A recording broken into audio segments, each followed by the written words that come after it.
So that र so dot dot that दुईवटा कन्जङ्सनहरू आज मैले आएको छु। अति नै इम्पोर्टेन्ट कन्जङ्सन हुन् यिनीहरू र यसबाट सेन्टेन्स बनाउनको लागि तपाईँले आजको यस भिडियोलाई डिपली स्टडी गर्नुपर्ने हुन्छ र कुनै पनि भिडियोहरू अवश्य पनि आफैमा के छ भने इम्पोर्टेन्ट हुन्छ र त्यसलाई चाहिँ तपाईँले डिपली स्टडी गर्नुपर्छ। त्यसबाट तपाईँले धेरै कुराहरू यदि चाहिँ बुझ्नुभयो भनेदेखि यसै गरी तपाईँले राम्रा खालका सेन्टेन्सहरू यसबाट फर्म गर्न अवश्य पनि तपाईँले यस दुईवटा कन्सेप्ट हेर्नु पर्नेछ। अति नै सर्ट एन्ड स्विट, अति नै इम्पोर्टेन्ट टपिक, यसकै बारेमा हामी डिस्कस गरौँ।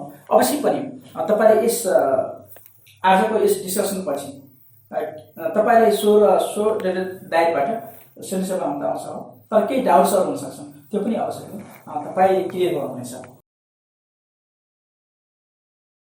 नम्बर 1मा छ अनुले व्यापार सञ्चालन गरिन्।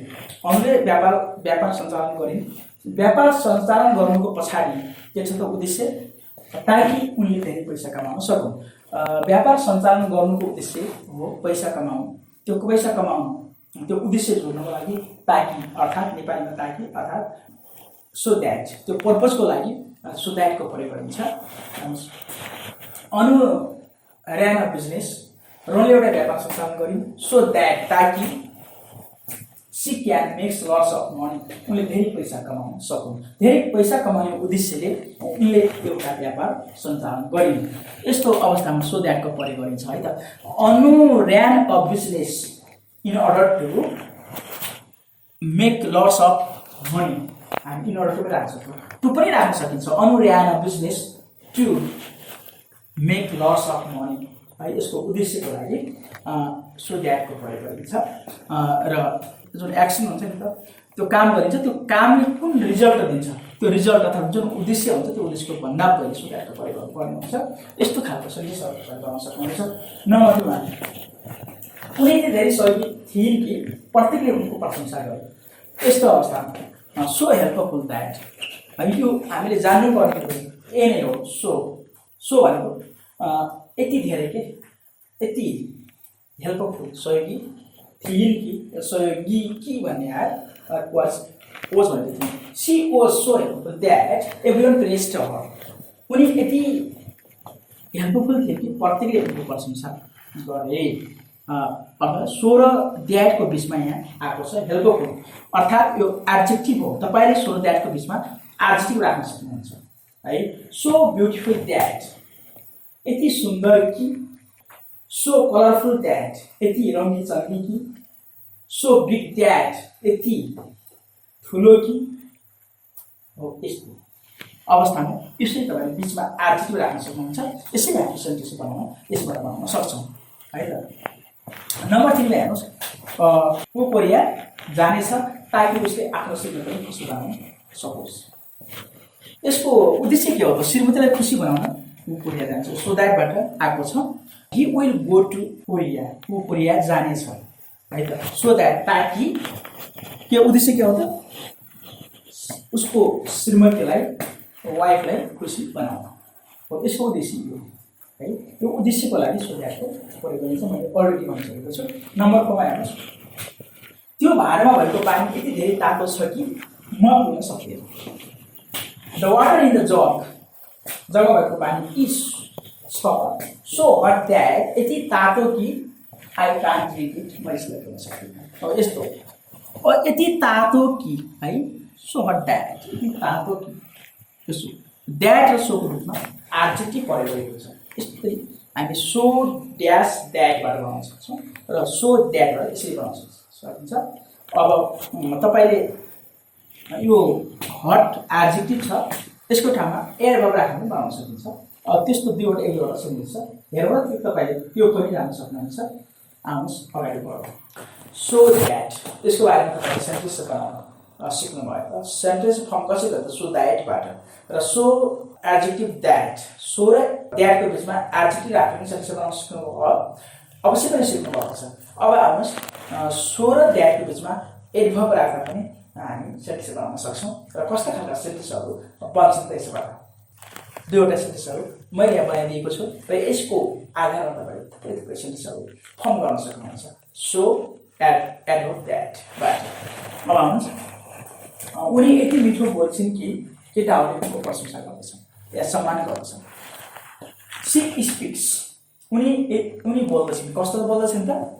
So sweetly that.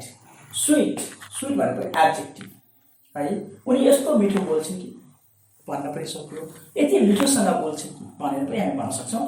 सो त्यसपछि गएर के राख्यौँ त हामी? एडजेक्टिभ स्विटमा एल लगाएर एलवाई थपेर एडभर्ब भन्यो, manner adverb. Adjective quality adjective हो यो स्विट भनेको, क्वालिटी एडजेक्टिभ जसले चाहिँ दोष र गुणहरूको के गर्छ त डिस्क्राइब गर्छ। त्यस्तो एडजेक्टिभलाई क्वालिटी एडजेक्टिभ भनिन्छ, जुन एडजेक्टिभले गुण वा दोषको डिस्क्राइब गर्छ, एक्सप्लेन गर्छ। स्विट भनेको एडजेक्टिभ, यति स्विट मात्र हामी कसरी बनाउन सक्नुहुन्छ है। तर यसबाट एलवाई राखेर म्यानर एडभर्ब भनेको छ। यो म्यानर एडभर्बबाट पनि हामी सो द्याट पनि सेन्स बनाउन सकिन्छ। यहाँ एडभर्ब राखेको छ। सो स्विट द्याट, यति मिठो कि भन्ने पनि अर्थ आउन सक्छ। र सो स्विटली द्याट यति मिठोसँग, यति मिठो पनि भन्ने कुरा आउँछ है, त्यो एडभर्बले काम गर्यो। सो स्विटली द्याट वाज एडमायर्ड, उनको केटाहरूले प्रशंसा तथा सम्मान गर्दछन्।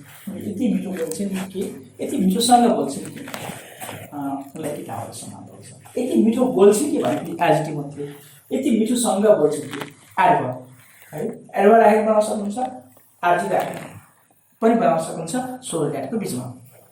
नम्बर 6 मा हेर्नुहोस्, उसले आफ्नो घरलाई यति सुन्दर तरिकाले सजायो कि यसले उनलाई लोभायो। कसले लोभायो? त्यो घरले लोभायो है, लेबर गऱ्यो। हि डेकोरेटेड हिज हाउस, उसले आफ्नो घरलाई सजायो so beautifully that, so beautifully भनेको यति सुन्दर तरिकाले, यति राम्रोसँग है उसले घर आफ्नो सजायो कि इट देव, यो घरले उनलाई लोभायो। कुनै टार्गेट वा इन्टेन्सनल पर्सन होला, त्यस्तो व्यक्तिलाई के भन्छ लोभायो त्यो घरले भन्ने अर्थ आयो। म त्यति भएर सो ब्युटिफुल द्याट, यति सुन्दर तरिकाले कि भन्ने यसमा पनि एडभर्ब आयो। एडभर्ब कसो आयो त? म्यानर एडभर्ब ब्युटिफुल भनेको के हुन्थ्यो? एडजेक्टिभ, यसमा एलवाई लाग्यो, म्यानर एडभर्ब भनेको छ। यसको ठाउँमा म्यानर एडभर्ब ठाउँमा ब्युटिफुल पनि राख्न सक्नुहुन्छ, अर्थात् एडजेक्टिभ पनि राख्न सक्नुहुन्छ। एलवाई राखेर थपेर के भनेको छ? म्यानर एडभर्ब भन्छ ब्युटिफुल। बिचमा एडभर्ब र एडजेक्टिभ राख्न सक्छौँ हामीले सो र द्याटको बिचमा। त्यस्तो अवस्थामा के हुन्छ त? यसरी कि, यस्तो तरिकाले कि, यस्तोसँग कि भन्ने अर्थ त्यसले दिन्छ। 6वटा सेन्टेन्सेसहरूबाट तपाईँले सो द्याटबाट सेन्टेन्स बनाउन सक्नुहुन्छ। उद्देश्यको लागि, पर्पजको लागि सेन्टेन्सहरू फर्म गरिन्छ। यसैले सो र द्याटको बिचमा एडजेक्टिभ राखेर बनाउनु र सो र द्याटको बिचमा एडभर्ब राखेर हामी सेन्टेन्स बनाउन सिक्यौँ। अवश्य पनि यो टपिक अति नै इम्पोर्टेन्ट छ तपाईँको लागि है त। यदि यो अझै पनि तपाईँले यदि क्लियरिफाई गर्न सकेको छैन भने पनि तपाईँले अझै अगाडि अन्य भिडियोहरू पनि छन्, ती भिडियोहरू तपाईँले वाच गर्नुहोस्, टिप स्टडी गर्नुहोस्। अवश्य पनि तपाईँलाई धेरै बेनिफिट हाम्रो गुरुदेव इन्स्टिट्युटले प्रदान गर्नेछ।